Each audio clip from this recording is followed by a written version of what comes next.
Você sente, no fundo do peito, essa sede. Não de água, mas de sentido, de propósito, de amor real? Respira fundo e vem comigo nessa reflexão.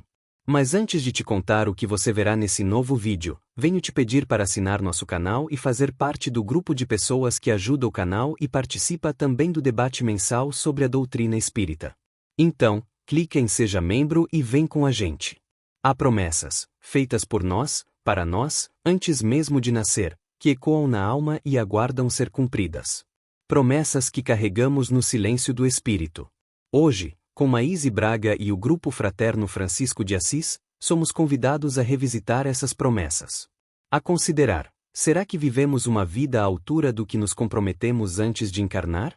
Será que honramos o amor, a caridade, a humildade que prometemos quando o Espírito escolheu este renascimento? Preste atenção agora. Cada gesto seu, cada palavra, cada atitude, está imprimindo testemunho no livro eterno da sua alma. Se você sente o coração inquieto, se carrega uma culpa ou um vazio inexplicável, talvez seja o momento de olhar para dentro e lembrar: o que prometi antes de vir? Essa pergunta pode ser o primeiro passo rumo à reconciliação íntima. Se inscreva, respira fundo e assista até o fim. E hoje, vendo vocês colocarem ali na caixa os nomes para irradiação, não é assim? Eu me lembrei muito de que, há muitos anos atrás, na Comunhão Espírita de Brasília, onde eu cheguei com 15 anos de idade, fazíamos também isso. Mas era em cima da mesa que colocávamos os nomes para serem irradiados.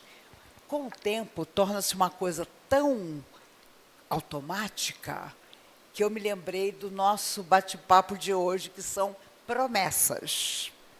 Cada vez que você vai ali e coloca o nome de uma pessoa, os espíritos amigos da casa se comprometem a ir atrás dessa pessoa, saber como ela está, seja ela desencarnada ou encarnada. E uma vez, Dr. Bezerra de Menezes, essa alma magnífica, nos contou uma história na comunhão que eu passo para vocês. Era madrugada e é quando eles vão à casa das pessoas para, enfim, saber como estão as pessoas que nós colocamos aqui para irradiação. E o próprio Dr. Bezerra foi a um apartamento na Asa Sul de Brasília, chegou por volta das 3 horas da manhã e, para sua surpresa, havia na porta do apartamento uma grade energética impedindo a entrada de quem queria ajudar. Imagine um Bezerra de Menezes encontrar uma grade dessa. E eles olharam pela porta, não entraram, e o grupo que estava na sala da casa jogava cartas, bebidas em volta, muita comida em volta. E o dono da casa virou-se para os amigos e disse: podemos jogar, comer e beber à vontade, porque alguém que é da minha família levou meu nome para a comunhão espírita. E Dr. Bezerra nos contou essa história, não porque jogar, comer e beber fosse uma coisa ruim, mas o ambiente que há horas estava ali impediu que uma equipe desencarnada, comandada por Dr. Bezerra de Menezes, pudesse socorrer o dono da casa. Então, quando nós, porventura, colocarmos o nome de alguém para irradiação, sendo uma pessoa encarnada, vamos comentar com ela, en passant, que nós costumamos colocar o nome dela no centro espírita. Não é para ela ficar o tempo todo vigilante, mas para saber que, de vez em quando, ela vai receber, sim, a visita dos irmãos desencarnados, enfermeiros interessados em auxiliar. Quantas vezes prometemos e não cumprimos? E muitos dos nossos sonhos que não se tornam realidade hoje são consequência do que prometemos em vidas passadas e não levamos adiante. Uma vez um pai jovem levou a filha cega, surda, muda e paralítica para que Chico Xavier a abençoasse. E ele a carregava com todo cuidado no colo e disse: Chico, nos abençoe, porque eu estou levando a minha filha, que tem tantos problemas de saúde, a São Paulo para ver se ela pode receber ajuda. Chico abraçou a menina, abraçou o pai, ele se afastou e Emmanuel disse a Chico: no século XIII, esse pai de hoje era um menestrel conhecido. Ele andava pelos castelos tocando o seu alaúde e prometendo amor para as moças. E ele sabia muito bem que não ia cumprir nada das promessas. Mas uma delas esperou que ele voltasse, porque ele prometeu voltar. E o tempo passou, e ela, vendo que ele nunca voltaria, desesperada de amor, lançou-se de uma montanha, buscando no suicídio o esquecimento. Tanto tempo depois, o menestrel de ontem era o pai. E a menina, tão necessitada, a moça que havia cometido suicídio no século XIII, estavam reunidos novamente, dessa vez como pai e filha. Ele, o carinhoso pai, que a carregava no colo, buscando ajuda para ela. Ela completamente hebetada da realidade, vivendo a consequência de um gesto tão antigo. Por isso, nossas promessas não cumpridas são hoje a solidão, pausa de reajuste afetivo para nossa alma eterna. São as coisas que nós buscamos e que nunca vêm para nós. São as nossas boas intenções que chegam de forma equivocada ao outro. Vocês já não tiveram uma época, um momento, em que você fala uma coisa e chega no ouvido da pessoa de outro jeito? E ela entende de outra maneira, e há um curto-circuito entre você e aquela pessoa. Esses são momentos em que o passado vem de forma inconsciente para nós, mas sempre para que nós possamos superar. Dizem que Francisco de Assis, quando caminhava com seus poverelos, se deitava no gramado à beira das lagoas e via surgir a lua dourada. E os amigos diziam: é a lua, Francisco, que você está vendo? E ele dizia: não, é o rosto de irmã Clara que eu vejo refletido na água. Ele e Clara haviam se prometido amor eterno, mas por circunstâncias da vida, ele toma o hábito e tenta reerguer a igreja de sua época. E ela, para não estar ao lado de outra pessoa, também toma o hábito e se dedica para sempre à caridade. A promessa entre os dois nunca morreu, mas a maneira de amar tornou-se diferente. Nas bem-aventuranças, Jesus nos diz tanta coisa extraordinária. Bem-aventurados os aflitos, porque serão consolados. Bem-aventurados os que têm fome de justiça, porque serão fartos. E contam os amigos espirituais que muitos de nós, os espíritas de hoje, estávamos naquele dia ouvindo o sermão da montanha.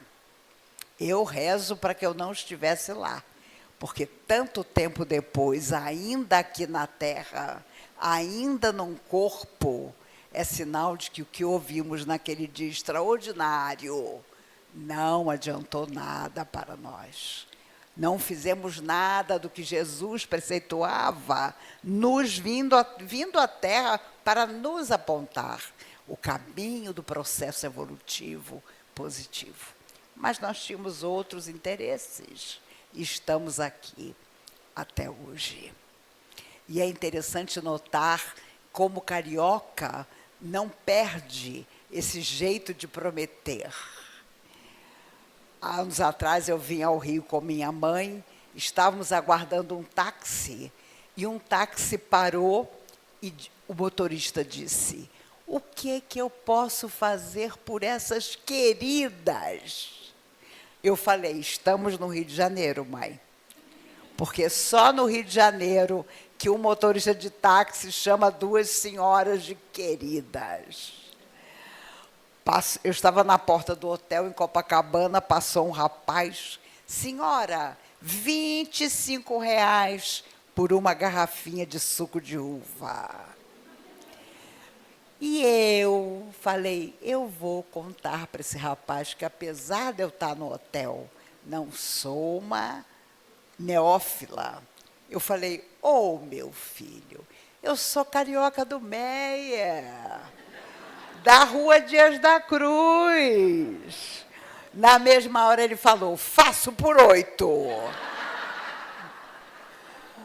Eu pensei comigo: que bom voltar ao Rio de Janeiro, o único lugar do mundo, e olha que eu viajo à beça, o único lugar do mundo onde você encontra alguém, a pessoa te conta a vida inteira, te abraça e diz: "Aparece lá em casa", e nunca te dá o endereço. Isso é puro Rio de Janeiro, é puro carioca. Nós vimos vindo, eu e minhas amigas, lá de Copacabana, e eu olhando as placas. Madureira. Gente, meu pai tinha uma tia em Madureira que ninguém visitava. Água Santa, minha infância foi em Água Santa, porque minha avó e meu bisavô moravam em Água Santa. E moraram até morrer. Copacabana. Pegávamos o Mer Copacabana quando éramos bem pequenas e íamos até a praia de Copacabana. Minha mãe não confiava em nada que se vendia na praia. Então, vocês imaginam a matula que ela levava. Ela e minha tia Albaniza, minha mãe ainda está na terra, minha tia Albaniza já partiu, elas se comunicavam no ônibus à distância. A tia Albaniza tinha 3, minha mãe tinha eu e minha irmã. E era uma vergonha que nós passávamos. Porque o caminho todo de Copacabana de volta para o Meia, na Rua Dias da Cruz, onde morávamos, o prédio está lá até hoje, o edifício Fortuné, 597, elas se falavam dentro do ônibus: "Albaniza, tem banana ainda aí?" Nós morríamos de vergonha, mas elas não tinham problema nenhum de passar o tempo todo da viagem falando uma com a outra. Sempre voltava o ônibus lotado. Quando eu tinha 7 anos, o Exército disse a meu pai: "Ninguém quer ir para Brasília. Nós vamos transferir você para Brasília. Daqui a 2 anos, nós te trazemos de volta." Meu pai acreditou na promessa. Foi há 60 anos atrás. E nunca mais voltamos. Mas todo ano, de férias, vínhamos, e meu pai começou a perceber que o Rio de Janeiro, de que ele sentia saudade, não existia mais. Ele era da 24 de maio, no Riachuelo, imagine. Minha mãe de Água Santa, nós morávamos no Meia, tudo tranquilidade. Fomos para Brasília, tinha onça, tinha cobra. Mas eram só 2 anos. 2 anos iam passar depressa. Meu pai desencarnou há 24 anos, está enterrado no Campo da Esperança, em Brasília. Ele era general de exército e o exército disse a ele: "Nós prometemos que o senhor pode escolher o país do mundo onde o senhor quisesse tratar. Ele tinha câncer no cérebro. E ele disse, não vou para lugar nenhum. Eu quero ficar onde a minha esposa, minhas filhas e meus netos estão. E foi exatamente assim que aconteceu. Nem para o Rio ele queria voltar. Inclusive, uma vez, bateram no carro dele, porque ele chegava aqui no Rio e obedecia todos os sinais. E ele descobriu que as pessoas que vinham no trânsito não obedeciam nada. E ele ainda era aquele carioca que obedecia tudo. Quando nós voltamos ao mundo espiritual, depois da chamada morte física, os espíritos nos apresentam sutilmente as promessas que fizemos antes de vir à Terra. E aí nós vamos fazer a comparação do que prometemos e do que realmente fizemos. Hoje parece uma bobagem, mas o Dr. Bezerra de Menezes diz que esse é um momento complicado, porque prometemos muito para vir à Terra, para ter um novo corpo, e quando retornamos, aí ficou difícil. Uma amiga uma vez procurou orientação e o Dr. Bezerra disse a ela, minha filha, ela estava se divorciando depois de muitos anos de casamento. Ela tinha tido 4 filhos. Ela era uma moça rica, se apaixonou pelo motorista do pai. Se casaram. O pai e a mãe não aceitaram o casamento desigual, mas ela foi muito apaixonada pelo marido. O marido nem tanto por ela. Ela descobriu que ele havia prometido ser fiel a ela, como todo homem promete quando se casa, e ele tinha tido um romance com todas as amigas dela, menos comigo. Fui a única amiga que não teve um romance com ele. Aí não deu. Ela se separou. Mas ela foi se queixar aos espíritos amigos. Como aquilo tinha acontecido, se ela era tão apaixonada? Então, os espíritos contaram que no mundo espiritual, antes de vir para essa vida, ela disse, eu quero casar com ele. E os espíritos amigos, mentores dela, olha, minha filha, ele não vai ser, com certeza, o companheiro que você pretende. Não, mas eu quero ele. 2 filhos. Não, eu quero 4. 2 filhos eram mais do que suficiente. Ela quis mais 2, justamente os grandes adversários da vida dela. E vieram os 4. Então, ela chorava e um amigo espiritual me disse, hoje ela lamenta, mas antes de vir à Terra, ela implorou de joelhos, em lágrimas copiosas, a vida que encontrou aqui. E agora é tarde. Um dia, em algum lugar, eles vão todos recomeçar. Mas recomeçar não é fácil, porque nós temos o nosso passado em forma de presente dentro de nós, e os outros também têm. Então, primeira coisa, se o pai e a mãe que tivemos não foi o pai e a mãe que pretendíamos, vamos entender. Eles foram o pai e a mãe que foram capazes de ser. Até porque, por ligações de outras vidas, nem sempre é sutil, é nobre, é tranquilo a nossa relação com nossos pais. Mas existem promessas tão firmes que a nossa alma inteira promete. E aí fica muito marcado que nós devemos cumprir. O primeiro-ministro britânico, Winston Churchill, disse quando Hitler, durante a Segunda Guerra, afirmou, só falta dominar a Inglaterra. Ele tinha praticamente a Europa inteira dominada. E o primeiro-ministro, gordinho, fumava charuto à vontade, disse, nós nunca nos renderemos. Nós vamos lutar nas praças, nas ruas, nas casas, nas escolas. Nós nunca nos renderemos. E nunca se renderam. E foi a partir dessa coragem dos ingleses que a Europa começou a lutar contra aquele ditador que queria o mundo. E, finalmente, depois de 6 anos de coisas terríveis, a Segunda Grande Guerra acabou. Aquela promessa ele realizou. E contavam os amigos de Hitler que a pessoa que ele mais odiava no mundo era justamente o primeiro-ministro inglês. Porque aquele nunca nos renderemos fez com que todas as pessoas dominadas pelo nazismo dissessem: então eu também não vou me render. Por isso, quando Jesus, a alma mais perfeita que já veio à Terra, chegou, foi para nos apontar o caminho da perfeição.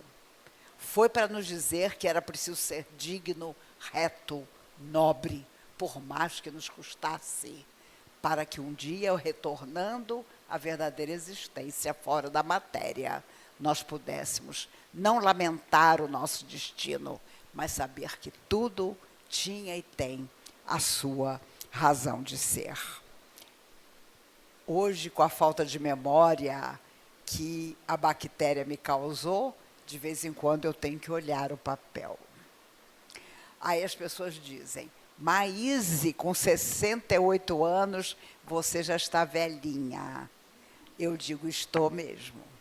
É falta de memória, dificuldade para andar, mas tudo isso tem a sua lição.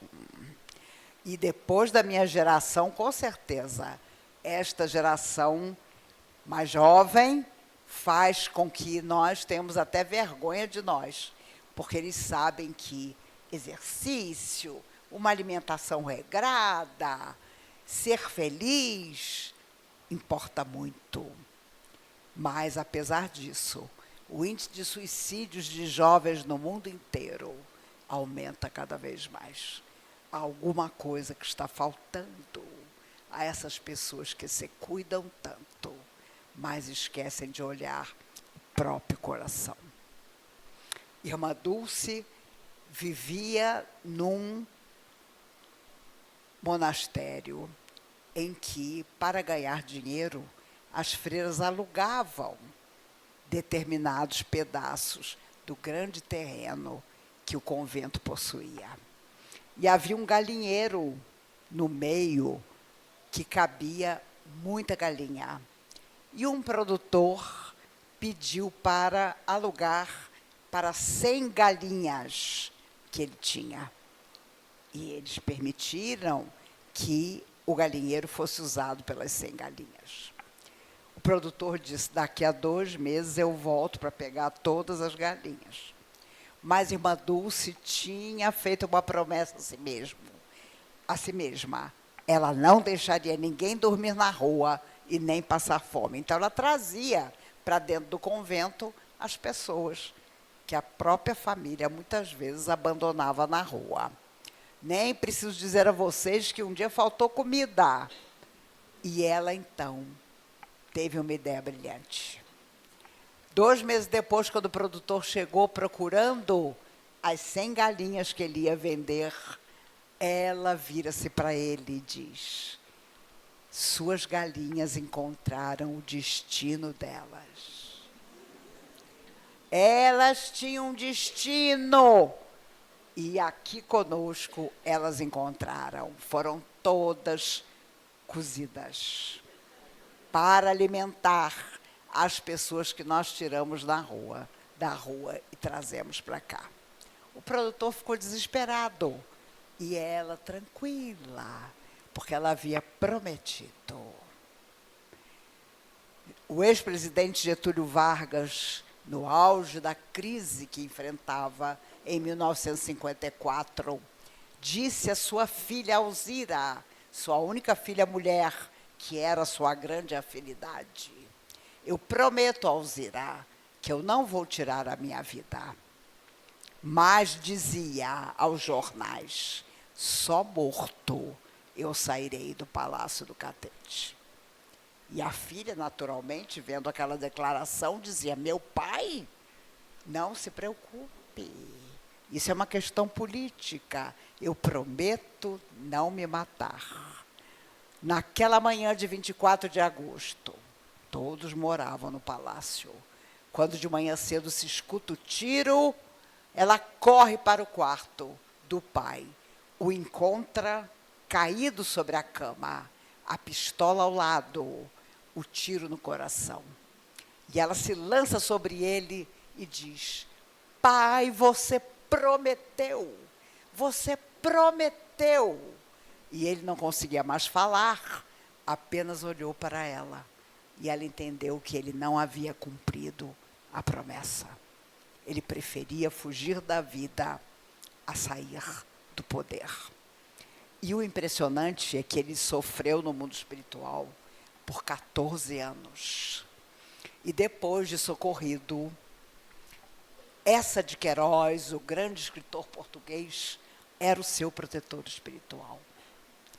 E ele andando pelos jardins do hospital onde ficou internado, perguntava a Eça de Queiroz: mas de que eu morri? Eu não me lembro de ter ficado doente. E os espíritos contam que o tiro no coração foi tão impactante que ele eclipsou a ideia de que havia se matado. A nossa mente é uma coisa muito séria. Se nós prometemos, vamos cumprir. Porque nós ficamos hebetados na nossa memória, na nossa imaginação, e vamos dar trabalho. Aqui, na nossa velhice, quando muitas vezes o Alzheimer e a demência são consequências de remorsos inconscientes que nós trazemos. Os espíritos dizem que no futuro, quando a medicina entender isso, ninguém mais vai passar por essa situação, porque nós vamos ter o controle da nossa mente. Nós vamos saber que tudo nasce da nossa cabeça e da nossa alma. E que quanto essa chama viver em nós, nós estaremos seguindo em frente, superando todas as dificuldades. Quando a mãe de Chico estava morrendo, disse a ele: meu filho, assim que eu puder, eu virei te ajudar. Porque ela sabia que o marido, um caixeiro viajante, não ficaria com os filhos, ia distribuí-los, como ele realmente fez. E vocês se lembram, Chico Xavier cai na mão de uma madrinha altamente perturbada. E claro, as almas sofredoras sabiam que Chico tinha a missão que tinha e fizeram de tudo para que ele não chegasse ao fim da sua infância. Ele passava uma fome desesperadora, porque a madrinha fazia questão de fingir que não se lembrava de dar comida a ele. E um dia ele sentou-se no quintal da casa e chorou muito. Onde está você, minha mãe? Você me prometeu que ia tomar conta de mim. Nisso aparece um cachorro em forma de lobo, à porta do quintal. Ele trazia na boca um jatobá. Só muitos anos depois o Chico descobriu as propriedades alimentícias que tem o jatobá. Ele tem um cheiro ruim, mas quando você o come, ele te fortalece. O cachorro entrou no quintal, colocou o jatobá no colo do Chico. Mas o jatobá era muito duro. E o cachorro pega o jatobá, tritura o jatobá com os dentes e coloca os pedaços de jatobá no colo do Chico. E o Chico come o jatobá. Durante 4 meses, todos os dias à tarde, o cachorro aparecia com o jatobá na boca. E o Chico comia o jatobá. E sem que a madrinha pudesse entender, ele foi se fortalecendo, sem comer nada. Mas ali estava o jatobá, que era a sua proteção. E quando o Chico contava essa história, tinha sempre alguém que perguntava: Chico, você nunca perguntou mais tarde a Emmanuel se o cachorro era encarnado ou desencarnado? E ele afirmava, nunca perguntei, porque diariamente ali estava o cachorro, cumprindo a promessa da minha mãe, me dando o que comer. Nós, espíritas, temos uma teoria maravilhosa sobre nós mesmos. Nós sabemos mais do que os outros, nós não temos medo de morrer. Antigamente, na época da minha avó espírita, na década de 30, quando acabava o trabalho no centro, as senhoras iam até a delegacia para prestar depoimento.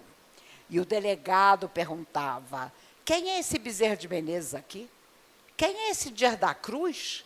Porque naquela época havia muita orientação com receituário mediúnico. Eu passei a minha infância tomando as bolinhas da homeopatia.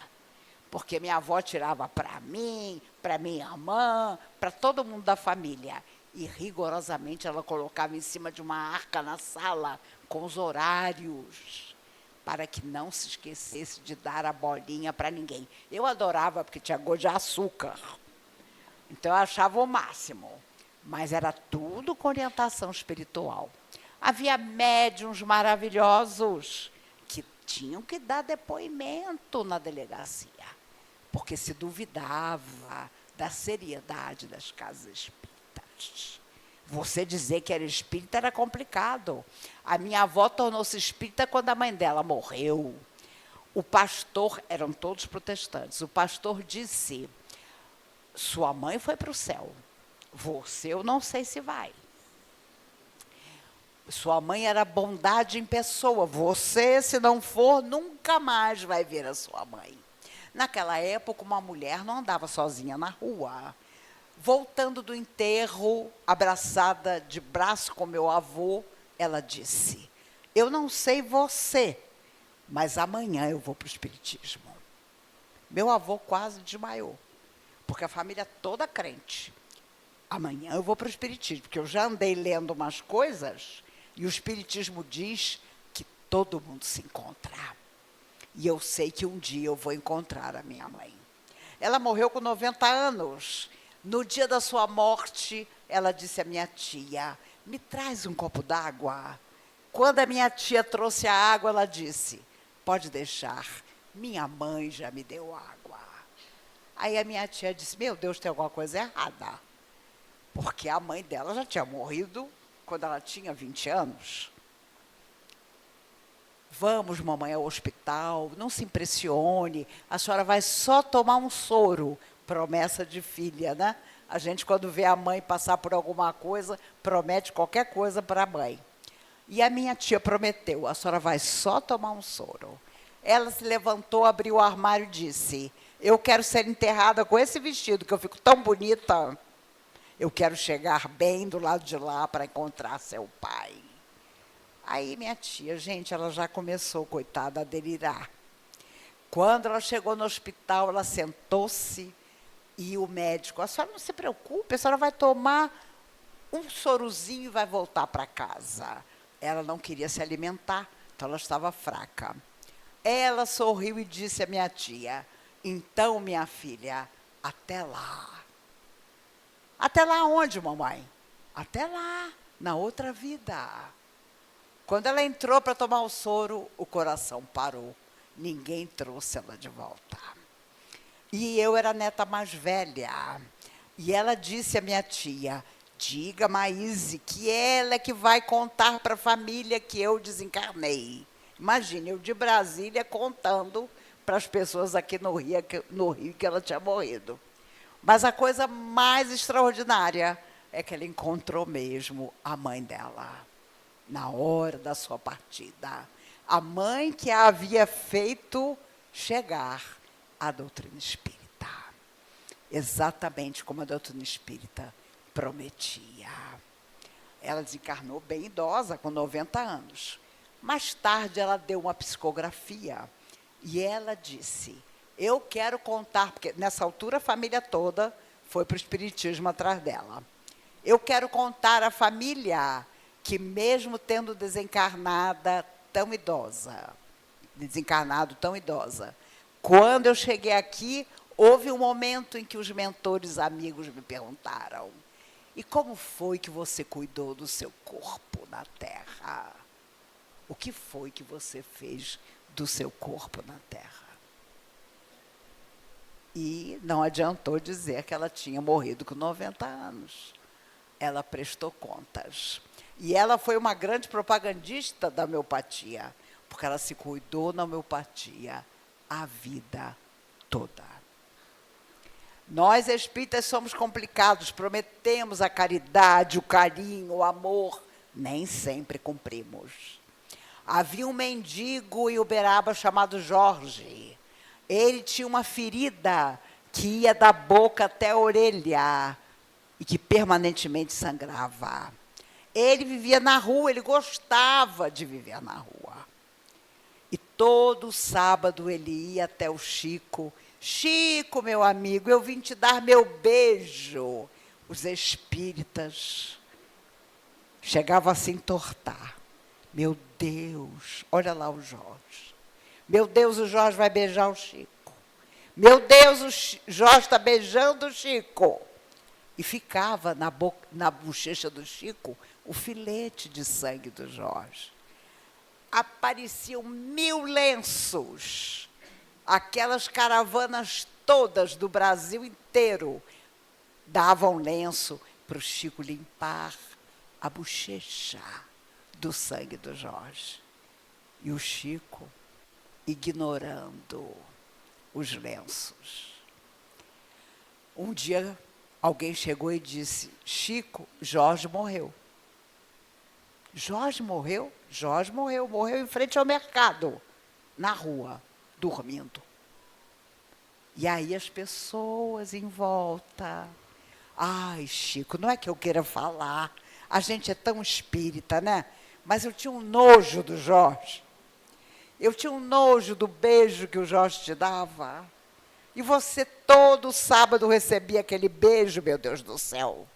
Vários médicos amigos do Chico tinham tentado curar a ferida. Nada curava. Mas naquele dia, com a morte do Jorge, as pessoas espíritas em volta, dizendo: ai, que bom que ele morreu, né? Chico diz: ah, vocês não sabem quem era o Jorge. Se eu contasse a vocês quem era o Jorge, vocês iam disputar o beijo dele. Vocês não têm ideia de quem era o Jorge. E a coisa que eu acho mais extraordinária é que o Chico morreu sem contar para ninguém quem era o Jorge. Essa foi uma lição para todos nós. A gente despreza ou promete o que sabe que não vai cumprir a alguém que não respeitamos, mas o dia de amanhã vem perto. Pensemos sobre isso. Vamos prometer quando soubermos que vamos cumprir.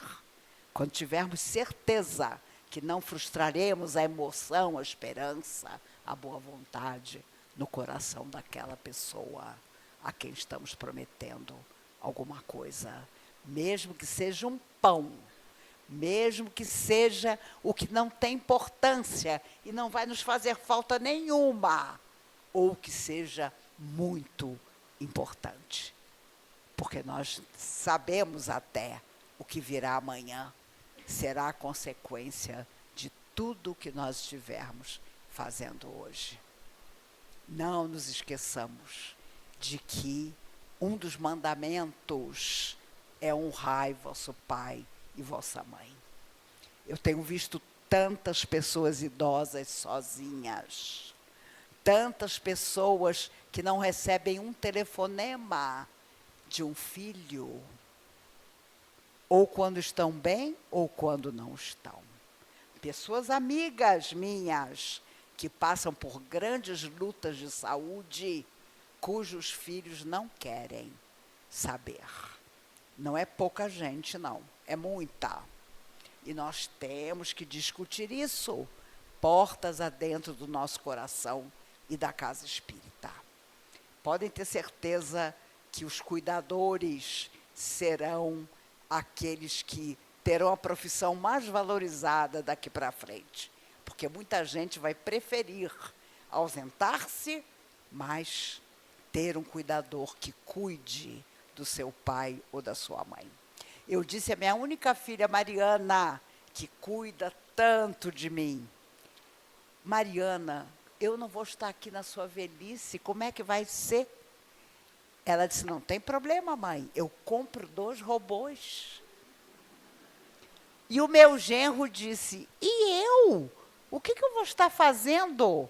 E minha filha sabiamente respondeu, você vai estar morto, porque você não faz shake-up.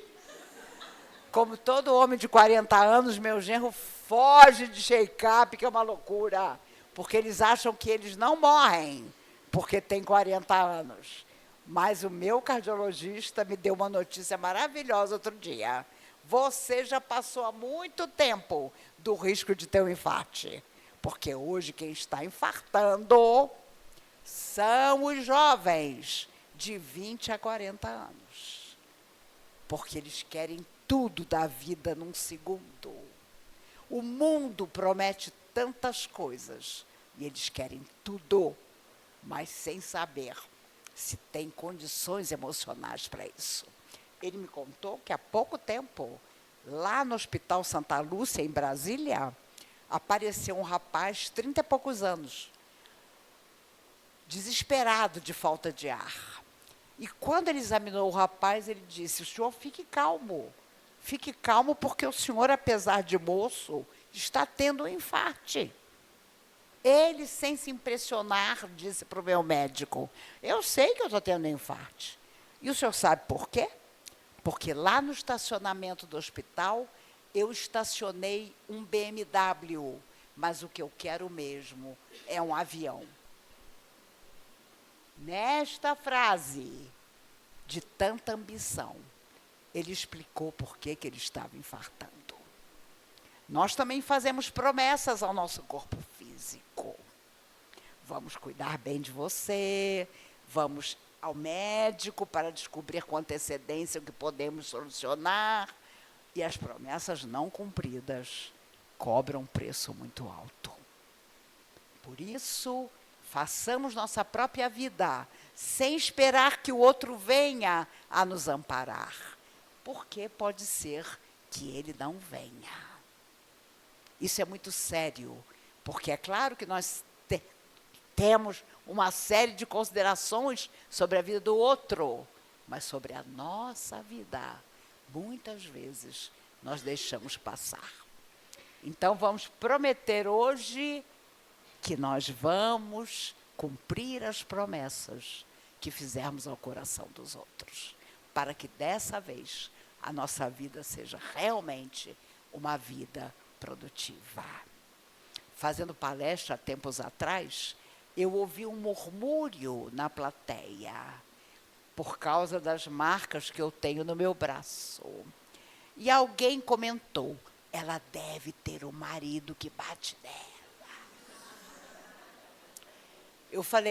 Eu imediatamente interrompi e falei, minha filha, não tenho não.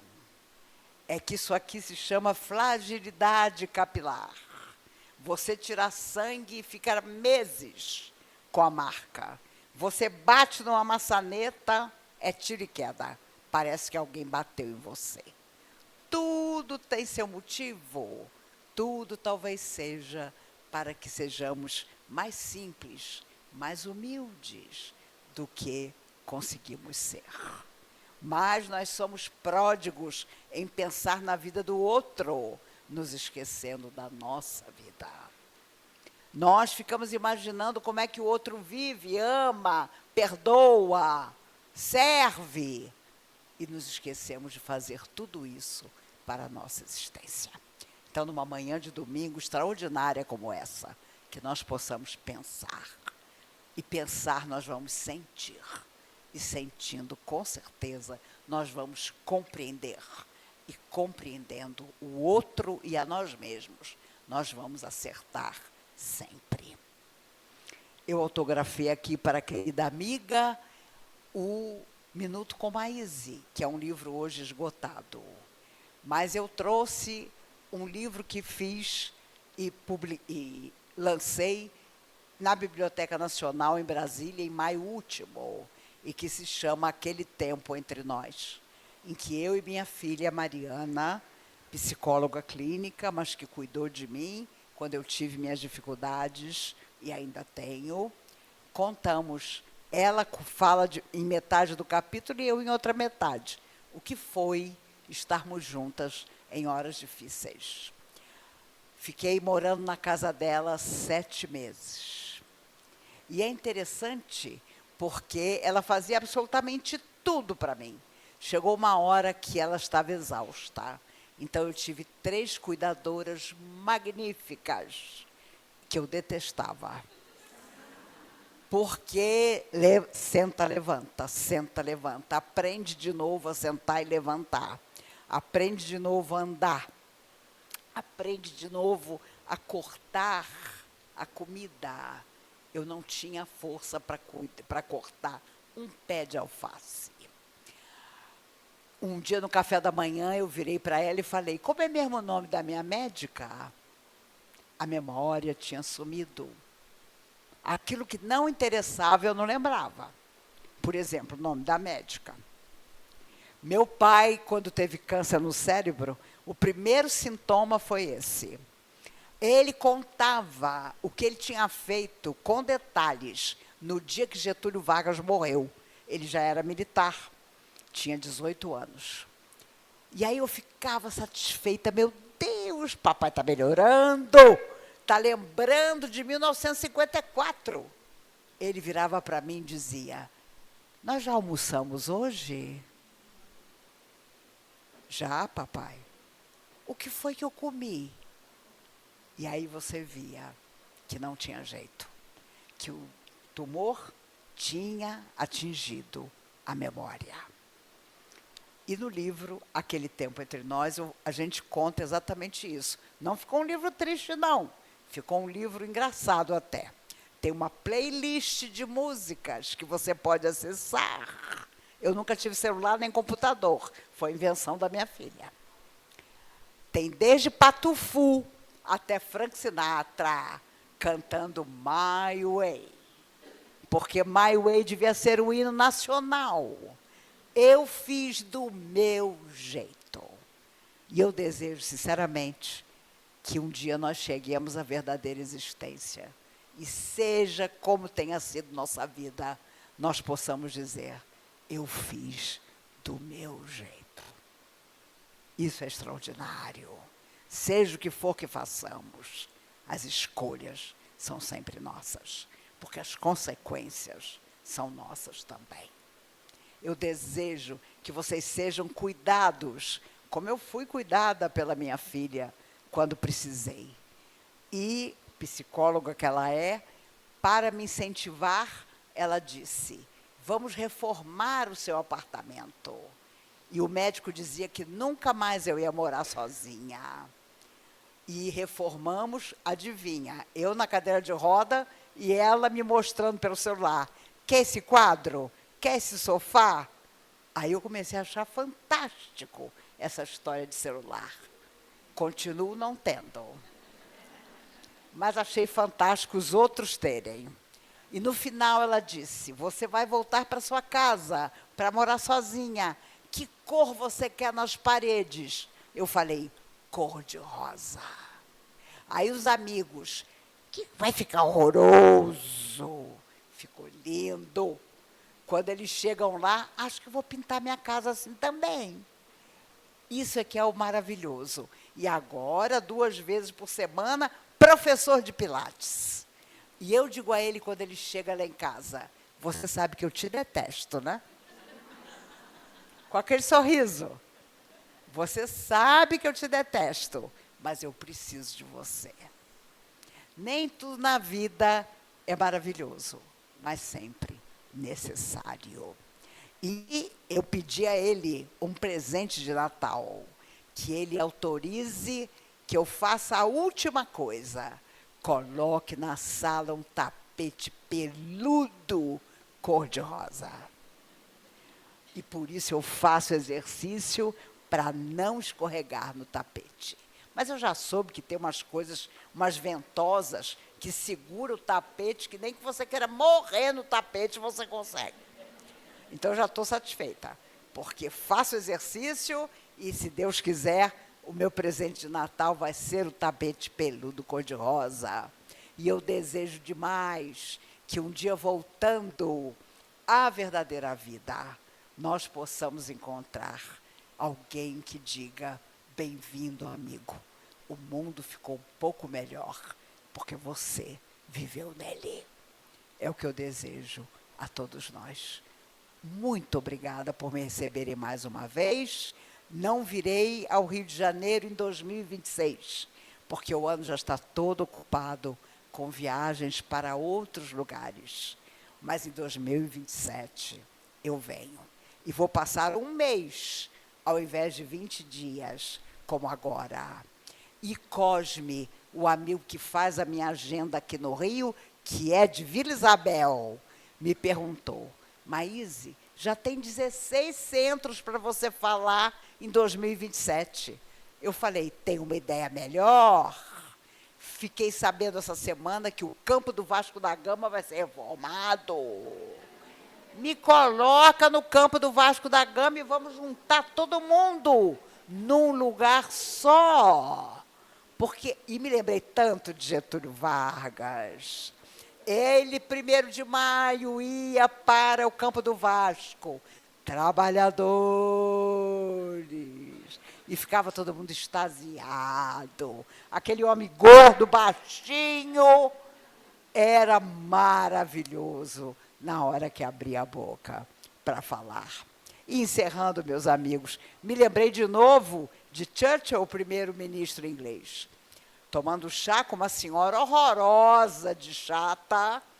Ele era inteligentíssimo, começou a falar uma série de questões, e ela, muito mal-humorada, era muito rica, muito sem paciência, disse a ele: se o senhor fosse meu marido, eu colocaria veneno no seu chá. E ele, bem-humorado, disse: se a senhora fosse minha esposa, eu beberia o chá todo.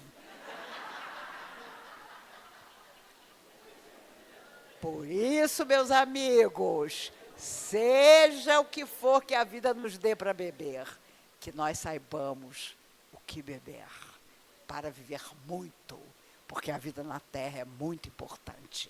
Se não fosse, com poucos anos, nós partiríamos.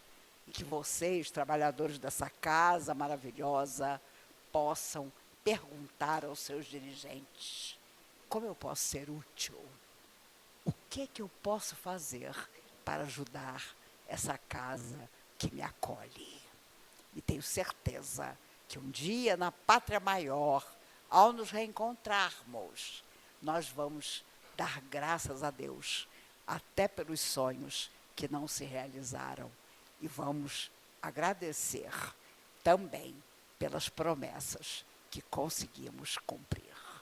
Que a maior delas, sabemos, é a que Jesus nos legou: eu estarei convosco até o final.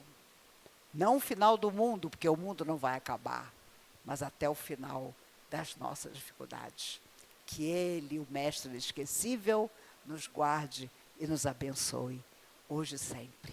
Muito obrigada. Então, vamos fazer um pacto hoje, não com o mundo visível, mas com o Espírito que somos. Que venhamos a honrar as promessas que fizemos antes de tantas reencarnações. Promessas de amor, de caridade, de humildade, de servir ao outro. Que possamos transformar a nossa existência em luz. Que cada ação, cada escolha, seja eco de compromisso com aquilo que fomos antes, e com aquilo que queremos ser. Não podemos mais adiar. A vida exige coerência. As feridas da alma clamam por justiça. E só nós podemos resgatar o que prometemos. Se você sente dentro de si esse chamado, que seja agora a hora de agir. Compartilhe essa mensagem com alguém que precisa ouvir. Deixe nos comentários o que tocou seu coração. Se inscreva e siga com a gente nessa jornada. Seja membro do canal também, E tem acesso a vídeos exclusivos e a nossa reunião mensal de debate sobre temas da doutrina espírita.